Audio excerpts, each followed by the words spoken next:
పొద్దున్న బుర్కా వేసుకుని మా ఆఫీస్ లో అమ్మాయిని కొట్టింది నువ్వే కదా? సమాధానం చెప్పు. నేనేనేమో. ఎందుకు చేసావు ఈ పని? నేనేం పాతకాలపు అమాయకురాల్ని కాదు, ఈ కాలపు గడిచిపిండాన్ని. లేకపోతే నా మొగుడిని బల్ల వేసుకోవాలని చూస్తే నేను ఊరుకుంటానా? నీ మొగుడిని వల్ల వేసుకోవడం తప్పితే వాళ్ళకి వేరే పని లేదనుకుంటున్నావా? బల్ల వేసుకోవడానికి కాకపోతే పక్కన చెందుకు కూర్చుందంట.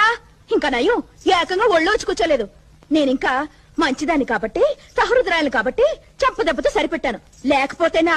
నర్మే, అమ్మాయిని కొట్టింది నువ్వేం తెలిసి నా పరువు పోయిండేది తెలుసా? పరువు పోతే అరువు తెచ్చుకోవచ్చు, మొగుడే చెయ్యి జారిపోతే ఏడుస్తూ కూర్చోవాలి. అసలు నీకు ఈ అనుమానం చెప్పేంటి?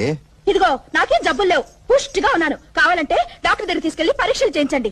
ఆనకు రోగిష్టి పిల్లని అంటుగట్టారని దెప్పితో ఊరుకునేది లేదు. ఒకదాంతో ఒకటి సంబంధం లేకుండా మాట్లాడతావేంటి? నేనంతే, మీరు ఒకటంటే నేను రెండంటాను. చిన్నప్పుడు మా నాన్నమ్మ నాకు బస్ ఎక్కువ పోసింది. సరే సరే, కాసేపు నన్ను ఒంటరిగా వదిలే. అంటే మీరు అన్నం తినడం మానేస్తారా? పోట్లాడదారి అన్నం దారి అన్నందే. మీరు అన్నం తిన్నంటే మాత్రం నేను ఊరుకోను. అన్నం తిన్నా నేను అన్నానా? అన్నానా? అనలేదు. అన్నం పెట్టు.